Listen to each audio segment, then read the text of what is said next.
Good afternoon viewers. ഇന്ന് Nifty 25,050 hold ചെയ്യുന്ന ഞാൻ വിചാരിക്കുന്നത്.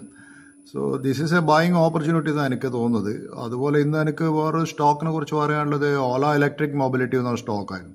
ഈ ഓല ഇലക്ട്രിക് മൊബിലിറ്റി ഇന്ത്യയിലെ one of the largest E scooter manufacturing കമ്പനിയാണ്. അതൊക്കെ അവർക്ക് ഏകദേശം ഒരു 30% മാർക്കറ്റ് ഷെയർ ഉള്ള ഒരു കമ്പനിയാണ്. അതിനിടയ്ക്ക് കുറേ അവർ സർവീസ് ഇഷ്യൂയും കസ്റ്റമർ സാറ്റിസ്ഫാക്ഷൻ ഇഷ്യൂ ഒക്കെ ആയിട്ട് മാർക്കറ്റിൽ ആ സ്റ്റോക്കിന് വളരെ ബാഡ് ന്യൂസാണ് വന്നിരുന്നത്. അതവരെ ലിസ്റ്റിംഗ് സമയത്ത് എനിക്ക് തോന്നുന്നത്, I think my memory is correct, 2017 തോന്നുന്നത് 150 റുപ്യേൻ്റെ മുകളിൽ വരെ അത് പോയിരുന്നു ആ സ്റ്റോക്ക്. ഇപ്പോൾ കറൻ്റ് ട്രേഡ് ചെയ്യുന്ന ഒരു 45 റുപ്യാണ്. പക്ഷേ ലോവസ്റ്റ് പോയത് 40 റുപ്യയിലാണ്.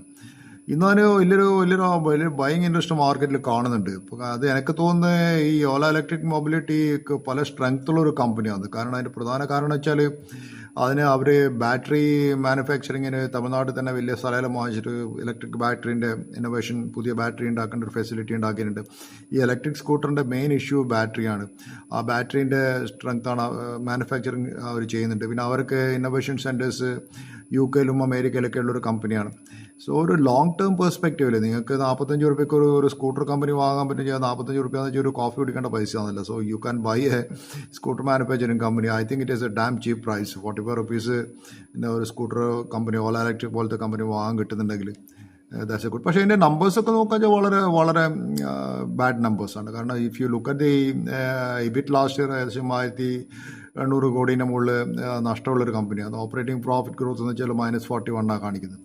പ്രൊമോട്ടർ ഹോൾഡിംഗ് ഓൺലി 36% ഉള്ളൂ. But in case free cash flow ഇല്ല കമ്പനീൻ്റെ കയ്യിൽ.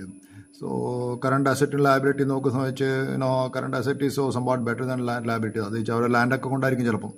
സോ എനിവേ ഈ സ്റ്റോക്ക് നിങ്ങൾ വാച്ച് ചെയ്യുക. പിന്നെ വേറൊരു സ്റ്റോക്കിനെ കുറിച്ച് എനിക്ക് നന്നായിട്ട് മൂവ് ചെയ്തൊരു സ്റ്റോക്ക് ന്യൂലാൻഡ് ലാബോറട്ടറീസ് എന്നൊരു കമ്പനിയാണ്. ഇത് മെയിൻലി ഈ API സെഗ്മെൻറ്റിൽ വർക്ക് ചെയ്യുന്നൊരു കമ്പനിയാണ്. മോസ്റ്റ്ലി ഇത് ബൾക്ക് ഡ്രഗ് എക്സ്പോർട്ട് ചെയ്യുന്നൊരു കമ്പനിയാണ്.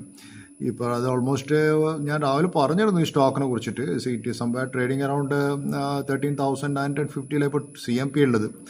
It can go up to 18,000 for a long term. പക്ഷേ അതൊരു കറക്ഷനിൽ കിട്ടിയാലും വാങ്ങിക്കുന്നത്. കാരണം stock I found very expensive. 84 rupees 86x ഇപ്പോൾ PE ചെയ്യുന്നത്.